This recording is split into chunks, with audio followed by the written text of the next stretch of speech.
नमस्कार जय जगन्नाथ। चलतु आज केतोटी गुरुत्वपूर्ण खबर पर नजर पकाइबा।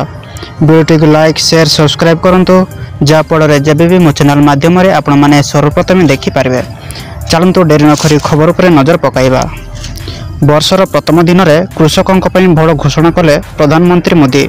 नूतन वर्षर प्रथम कैबिनेट बैठक में चाषी गुरुत्वपूर्ण प्रस्ताव को अनुमोदन कर डीएपी सार उत्पादन करुवा कंपनी गुड़िक सरकार एक स्वतंत्र पैकेज अनुमोदन कर सहित चाषी को डीएपी अधिक अर्थ देवाक पड़ो नहीं एवं से सार उपर अधिक सब्सिडी पाइपर। डीएपी उत्पादन करुवा कंपनी गुड़ी को दि जाइतिबा सब्सिडी व्यतीत सरकार आर्थिक सहायता प्रदान करेंगे। 2025 प्रथम कैबिनेट बैठक में केंद्र सरकार डीएपी सार उत्पादनकारी को आराम प्रदान करिसेंती। या अधीन सब्सिडी व्यतीत सेमानंकु आर्थिक सहायता जोगाइबा को अनुमोदन दि जाइछि। एही निष्पत्ति गुड़िकर उद्देश्य हेउछि कृषक उत्पादन वृत्ति कृषक मानकु आर्थिक दृष्टि सहाय्य करिबा एवं अत्यावश्यक सार पई सुलभ सुविधा जोगाइबा। परवर्ती खबर जनवरी 15 सुधा सरिबो केवाईसी। 12 राज्य को जिबे सरकारी अधिकारी। बायोसाधिक कारणरू जे माने केवाईसी करिनांती सेमानक पाखको विभागीय अधिकारी जाई केवाईसी करैछंती। सेहीपरि विभिन्न राज्य में जो माने ई केवाईसी करिनांती सेमानक निकटक भी अधिकारी जीवाको निर्देश रही। एने खाद्य जोगाण मंत्री कृष्णचंद्र पात्र सूचना देइछंती। जोगाण मंत्री कहिछंती जे निकटरे गुहारे किछि लोकंक पाखरे पहुंची सरकार अधिकारी ई केवाईसी कराइछंती। आगको अन्य राज्य रे जदि लोक रहि जाइछंती जणा पड़िला तेबे सेमानक निकटक टीम जीव समस्तंकर ई केवाईसी सरकार करिवे। वर्तमान सुधा 85% ई केवाईसी सरीछि। 15 तारिख सुधा यह प्रक्रिया सरिबो। वर्तमान सुधा प्राय 50 लाख हिताधिकारी करि नाहंती। परवर्ती खबर खाता को 3 थर जीव सुभद्रा टंका। नया वर्ष रे खुशी खबर। सुभद्रा योजना को नहीं पुणी बड़ खबर। नया वर्ष रे हिताधिकारी को मिलवा को जाउचे बड़ भेटी। एने पुणी घोषणा करिसंती उपमुख्यमंत्री प्रभाती परिड़ा। सोमवार एमिति किछि कहिथिले उपमुख्यमंत्री प्रभाती परिड़ा। हिताधिकारी बड़ घोषणा करने सहित एमिति बयान देइथिले से नया वर्ष रे 3 थर मिलबो सुभद्रा टंका। लक्ष लक्ष महिला अकाउंट को आसीबो सुभद्रा योजनार टंका। उपमुख्यमंत्री प्रभाती परिड़ा कहिसंती नया वर्ष रे माँ माने नुआ खबर पाइबे। नया वर्ष रे माँ मानू सुभद्रा आशीर्वाद करंतु। समस्त को टंका मिलबो। योग्य हिताधिकारी बैंक खाता को जीव सुभद्रा योजना टंका। परवर्ती खबर नया वर्ष रे वरिष्ठ अधिकारी बैठक नेले मुख्यमंत्री मोहन चरण माझी। देले एही परामर्श। मुख्यमंत्री श्री मोहन चरण माझी गतकाली लोकसेवा भवन में उच्च पदाधिकारी मानक सहित आलोचना करी सेमानकु सामूहिक दायित्व सह काम करी सरकार कार्यक्रम गुड़िक सफल करने को परामर्श देइछंती। पूर्वतन प्रधानमंत्री डॉक्टर मनमोहन सिंह परलोक जुगु राष्ट्रीय शोक पालन तथा चाषी मानक अदिनिया वर्षा जनित फसल हानि पाई मुख्यमंत्री नया वर्ष को निराडंब भावे पालन करने को निष्पत्ति नैथिले। तेणु आज अधिकारी और कर्मचारी माने बिना फूलरे आसी मुख्यमंत्री को भेटी शुभेच्छा जणाइथिले। परवर्ती खबर चाषी खुशी खबर। बढ़िला पीएम फसल बीमा आवंटन राशि। डीएपी रे मिलबो सब्सिडी। नया वर्ष रे चाषी खुशी खबर। चाषी को अतिरिक्त सब्सिडी सह पीएम फसल बीमा आवंटन राशि बढ़ाइले केंद्र सरकार। प्रधानमंत्री नरेंद्र मोदी के अध्यक्षतार होइतिबा कैबिनेट बैठक में यह निष्पत्ति मोहर बाजिछि। पीएम फसल बीमा आवंटन को 69,515 कोटी को वृद्धि करा जाइतिबा नै सूचना देइछन्ती केंद्र मंत्री अश्विनी वैष्णव। प्रधानमंत्री नरेंद्र मोदी कृषि और कृषकों विकास लक्ष्य नहीं अनेक योजना करिसेंती। एथिरे बीमा एक प्रमुख योजना भावे अंतर्भुक्त। या द्वारा 4 कोटी चाषी को लाभ मिलबो। फसल बीमा योजनार लाभ छोट चाषी को मध्य मिलबो। फसल बीमा योजना नुआ स्तर रे चाषी को दियाजिबो। ए योजना जोगु चाषी को अवस्था सुधार आसिबो।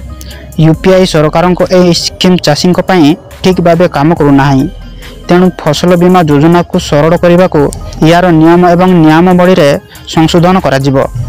ଶସ୍ତା ମୂଲ୍ୟରେ ଏବଂ ସହଜ ନିୟମ ଅନୁଯାୟୀ ଫସଲ ବୀମା ଭୁକ୍ତ ହେବା ପାଇଁ ବ୍ୟବସ୍ଥା କରାଯିବ। ପରବର୍ତ୍ତୀ ଖବର, ଜିଏସ୍ଟି ଭରିଲା ସରକାରଙ୍କ ରାଜକୋଷ। ଡିସେମ୍ବରରେ 1.77 ଲକ୍ଷ କୋଟି ଟଙ୍କା ସଂଗ୍ରହ।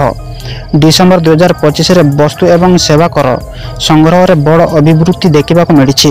ଜାନୁଆରୀ 1ରେ ପ୍ରକାଶିତ ତଥ୍ୟ ଅନୁଯାୟୀ ଡିସେମ୍ବରରେ ଜିଏସ୍ଟି ସଂଗ୍ରହ ପୂର୍ବ ବର୍ଷ ତୁଳନାରେ 7.3% ବୃଦ୍ଧି ହୋଇ 1.77 ଲକ୍ଷ କୋଟିରେ ପହଞ୍ଚିଛି। ଡିସେମ୍ବର 2023ରେ ଜିଏସ୍ଟି ସଂଗ୍ରହ 1.65 ଲକ୍ଷ କୋଟି ଟଙ୍କା ଥିଲା। ଡିସେମ୍ବରରେ 1.77 ଲକ୍ଷ କୋଟିର ଏହି ଆକଳନ କ୍ରମାଗତ ଦଶମ ଥର ପାଇଁ ଜିଏସ୍ଟି ସଂଗ୍ରହ 1.7 ଲକ୍ଷ କୋଟିରୁ ଅଧିକ ହୋଇଛି।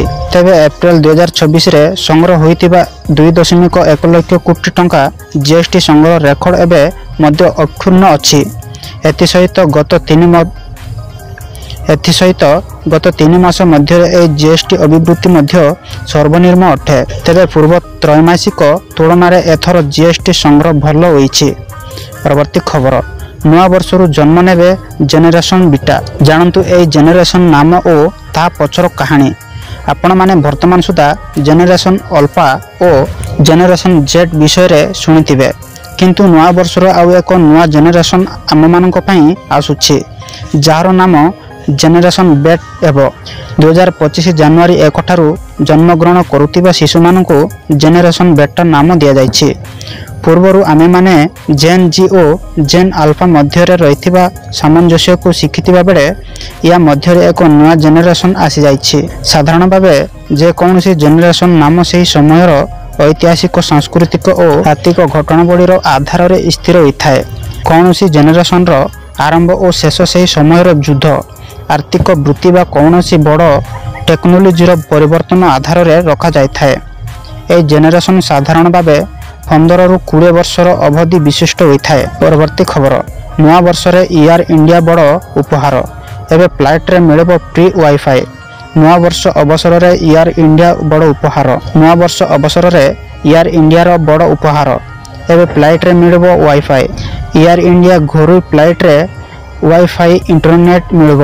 ଏହି ସୁବିଧା ଦେବାର ଏୟାର ଇଣ୍ଡିଆ ହେଉଛି ପ୍ରଥମ ଭାରତୀୟ ଏୟାରଲାଇନ୍। ଏୟାର ଇଣ୍ଡିଆ ପକ୍ଷରୁ ମିଳିଥିବା ସୂଚନା ଅନୁଯାୟୀ ଏୟାରବେସ୍ ବିମାନରେ ଯାତ୍ରୀମାନେ 10,000 ଫୁଟ ଉପରେ ଉଡ଼ାଣ ଭରିବା ସମୟରେ ଇଣ୍ଟରନେଟ୍ ବ୍ୟବହାର କରିପାରିବେ, ସୋସିଆଲ ମିଡ଼ିଆ ଦେଖିପାରିବେ, ଇଣ୍ଟରନେଟ୍ କାମ କରିପାରିବେ, ନିଜ ପ୍ରିୟଜନଙ୍କୁ ମେସେଜ କରିପାରିବେ। ଏୟାର ଇଣ୍ଡିଆର ଆନ୍ତର୍ଜାତୀୟ ରୁଟ୍ ନ୍ୟୁୟର୍କ, ଲଣ୍ଡନ, ପ୍ୟାରିସ୍ ଏବଂ ସିଙ୍ଗାପୁରରେ ଏହି ସର୍ଭିସ ପୂର୍ବରୁ ମିଳିଥିଲା। ଏବେ ଘରୋଇ ରୁଟ୍ରେ ଏହି ପାଇଲଟ ପ୍ରୋଜେକ୍ଟ ଆରମ୍ଭ କରାଯାଇଛି। ଏୟାର ଇଣ୍ଡିଆ ଖୁବ୍ ଶୀଘ୍ର ଅନ୍ୟ ବିମାନରେ ଏହି ସେବା ଦେବ, ଏଥିପାଇଁ ଯୋଜନା ପ୍ରସ୍ତୁତି କରାଯାଇଛି। ପରବର୍ତ୍ତୀ ଖବର, ହସ୍ପିଟାଲରେ ଇତିସି କରୁଛି ଝାଡ଼ୁଦାର, ଭାଇରାଲ ହେଉଛି ଭିଡ଼ିଓ।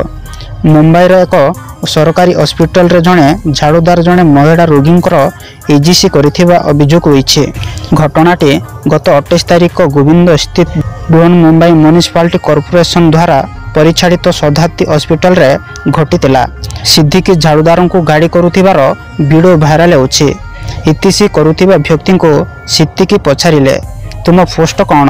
ଝାଡ଼ୁଦାର ବୋଲି ସେ ଉତ୍ତର ଦେଲେ। ସିଦ୍ଦିକି ପୁଣି ପଚାରିଲେ, ତୁମ କାମ କ'ଣ? ତୁମ ନାଁ କ'ଣ? ପ୍ରତିକ୍ରିୟାରେ ଝାଡ଼ୁଦାର କହିଲେ, ହସ୍ପିଟାଲର ସଫା କରିବା ମୋର କାମ, ମୋର ନାଁ ମୁକେଶ। ଏହା ଶୁଣି ସିଦ୍ଦିକି ପଚାରିଲେ, ସଫେଇ କର୍ମଚାରୀ ଇସିଜି କରିବେ, ଏହା କହଣ? ତୁମର କି ଜ୍ଞାନ ଅଛି ଯେ ତୁମେ ଜଣେ ମହିଳା ରୋଗୀଙ୍କର ଇସିଜି କରିବ? ପରବର୍ତ୍ତୀ ଖବର, ରହସ୍ୟ ହେଲା ପତ୍ନୀ ନିର୍ଯାତନା। ଅତୁଲ ସୁଭାଷ ଭଳି ଭିଡ଼ିଓରେ ଦୁଃଖ ବଖାଣି ଜୀବନ ହାରିଲେ ଯୁବ ବ୍ୟବସାୟୀ। ଦିଲ୍ଲୀରେ ଜଣେ 40 ବର୍ଷୀୟ ବ୍ୟବସାୟୀ ଆତ୍ମହତ୍ୟା କରିଛନ୍ତି। ନିଜ ଘରେ ଝୁଲନ୍ତା ମୃତଦେହ ମିଳିବା ପରେ ପୁଲିସ ପ୍ରାଥମିକତା ତଦନ୍ତରୁ ଏହା ଆତ୍ମହତ୍ୟା ବୋଲି କହିଛନ୍ତି। ଟାଉନ କଲ୍ୟାଣ ବିହାର ଅଞ୍ଚଳରେ ଥିବା ତାଙ୍କ ଘରୁ ଉଦ୍ଧାର ହୋଇଛି। ଦିଲ୍ଲୀରେ ଉଡ଼ବକ୍ସ କାଫେର ସ୍ୱାମୀ ଓ ସ୍ତ୍ରୀ ମାଲିକ ଥିଲେ। ତେବେ ବ୍ୟବସାୟୀକୁ ନେଇ ଭୟଙ୍କର